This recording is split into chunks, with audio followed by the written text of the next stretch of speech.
Here are the new AirPods. They look, well, exactly the same as the old AirPods. The design, fit, and sound quality, almost everything is the same as before. Which means that if you are waiting for Apple to improve the fit, or the way that AirPods sound on the subway, or even just looking for a new color, you're probably going to be disappointed. But you're not here to learn about the old AirPods, so let's dive into what's actually new and different.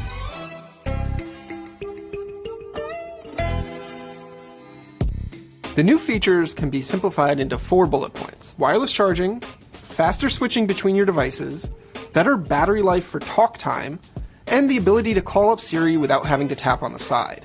Wireless charging is probably the biggest upgrade in terms of your daily use. You can get the new AirPods with a wireless charging case for $199, or you can get the same wireless charging case for your existing AirPods for $79, and it will work the exact same way.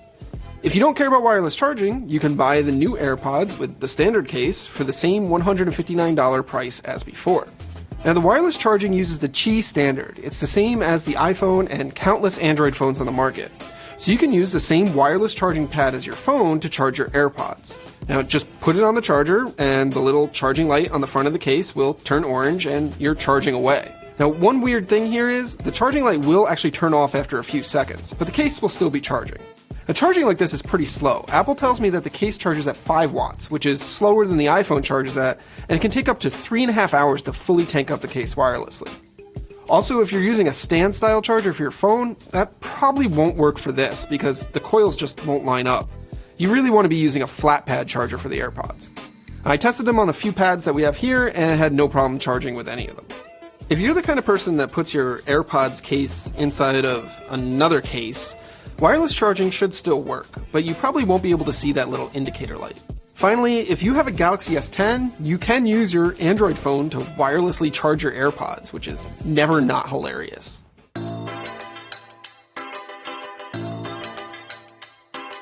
Now, Apple says the new AirPods can switch between your devices up to 2 times faster than before. So if you use an iPhone and an iPad or a Mac, you can quickly switch between them.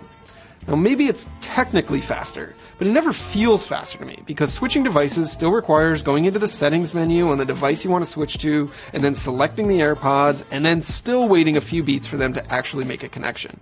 I have to say it, I love how easy Apple makes it to pair AirPods to your iCloud account and have them set up on every device that you use. But I also just wish they could be connected to more than one device at a time, like a lot of other Bluetooth headphones, like the Bose QC35s or the noise-canceling Sennheisers I have. But pro tip for Mac users, the Tooth Fairy app makes this a one-click process and is totally worth the $3 for it. The reason that the AirPods can connect faster now is thanks to Apple's new H1 chip inside them, which also provides up to 3 hours of talk time on a charge, so you can use them for the entirety of that never-ending conference call. The battery life for music or just audio listening is still 5 hours between charges, but that's still at the top of the range for what you get with wireless earbuds, and frankly, I'm pretty happy with it. Now, Apple claims that the new chip improves voice quality on calls too, which is nice because I think that the AirPods are already the best headset for taking calls on, and this should make them even better. But if I'm being honest, I haven't really noticed much of a difference in my testing. That H1 chip is also what lets you say, "Hey Siri," whenever you want to call up Siri, and just like you can do on a new iPhone or the newer Macs. You don't have to double tap one of the AirPods to do it anymore. That's convenient, and it definitely works as advertised. And it also lets me set the double tap action to another thing like skip track or play pause. But I don't think I'll be talking to Siri much more than I was before because, well, Siri is still Siri. Even with the new chip and the hands-free ability, there's still a significant delay from when I say, "Hey Siri," and get a response. And there's no bell or ding to indicate that the AirPods have actually heard my command. And Siri is still the only way to adjust volume on the AirPods themselves, which is frankly kind of annoying. Now, Apple also says that the H1 chip will cut down on latency when you're wearing the AirPods and playing games. But since I never experienced any lag or delay issues with the first gen while watching video or playing games on my phone, I really didn't notice much of a difference with the new ones. So aside from those things, the new AirPods are still AirPods, which means that they're really great wireless earbuds, if they fit in your ears. Now, they work for me, and clearly a lot of other people based on how many people I see wearing them every single day. But they don't fit everyone, and the new iteration just doesn't do anything to change that. They also aren't great in noisy environments, like when you're on a plane or riding in a subway car or just on a busy street, because they don't seal and don't have noise cancellation. So should you buy them? Well, if you have the first gen AirPods and those are still working great, then no, you're not really gaining anything here. If you must have wireless charging, you can buy the case separately without having to drop $200 on a full new set. But if your first gen AirPods aren't holding a charge anymore because you've been using them for almost 3 years, then yeah, it's probably time to upgrade since it's basically impossible to fix these or replace the batteries in them. You'll be getting the same basic experience with a couple of new conveniences on top. And if you don't own AirPods at all, well, if they do fit in your ears, then they're still basically the best truly wireless headphones on the market.